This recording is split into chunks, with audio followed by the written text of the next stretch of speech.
বরিশাল পটুয়াখালী মহাসড়কে একটি ভয়াবহ সড়ক দুর্ঘটনা হয়েছে। দর্শক, আমরা দেখতে পাচ্ছি যে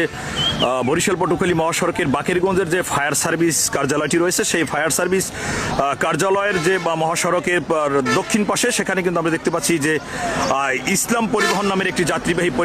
পরিবহনটি কিন্তু একেবারে দুমড়ে মুচড়ে একটি বৈদ্যুতিক পিলারকে সাথে নিয়ে কিন্তু একটি খাদের ভিতর পড়ে রয়েছে। এবং আমরা ঘটনাস্থলে আসার পরেই দেখেছি যে এখানে কিন্তু বাকেরগঞ্জ যে ফায়ার সার্ভিস কর্মীরা রয়েছেন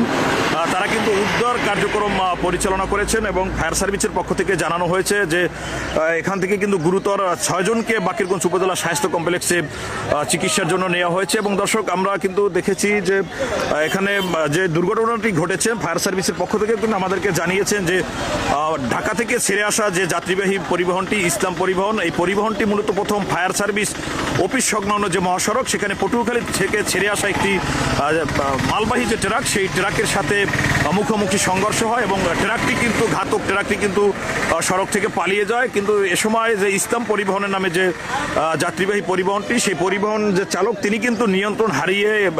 সড়কের পাশে থাকা যে একটি বৈদ্যুতিক পিলার আমরা দেখতে পাচ্ছি যে সেই বৈদ্যুতিক পিলারটি কিন্তু সাথে গাড়ির সামনের অংশে পিলারটির সাথে ধাক্কা লাগে। এরপর কিন্তু গাড়িটি দুমড়ে মুচড়ে একেবারেই যে সড়কের পাশে যে একটি ডোবা, সেই ডোবায় কিন্তু এভাবেই পড়ে যায়। দর্শক, এই ঘটনায় সর্বশেষ আমরা কিন্তু যোগাযোগ করেছি হাইওয়ে পুলিশের সাথে এবং বাকেরগঞ্জ যে ফায়ার সার্ভিসের কর্মীরা রয়েছেন তারা কিন্তু আমাদেরকে জানিয়েছেন যে মাসুদুর রহমান নামের একজন যাত্রী, তাকে কিন্তু গুরুতর অবস্থায় বাকেরগঞ্জ উপজেলা স্বাস্থ্য কমপ্লেক্স থেকে চিকিৎসা দেওয়ার পরে তাকে কিন্তু বরিশাল নেওয়া হয় এবং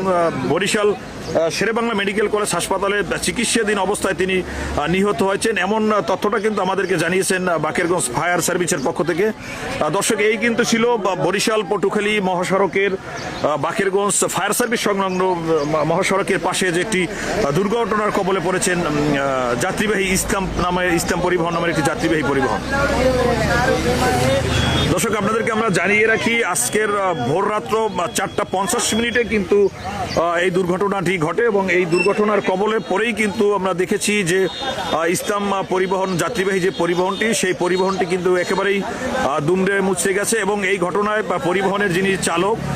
সেই চালক কিন্তু এই মুহূর্তে বাকেরগঞ্জ উপজেলা স্বাস্থ্য কমপ্লেক্সে রয়েছে। দর্শক, এই কিন্তু ছিল বরিশালের বাকেরগঞ্জ থেকে সড়ক দুর্ঘটনার সর্বশেষ।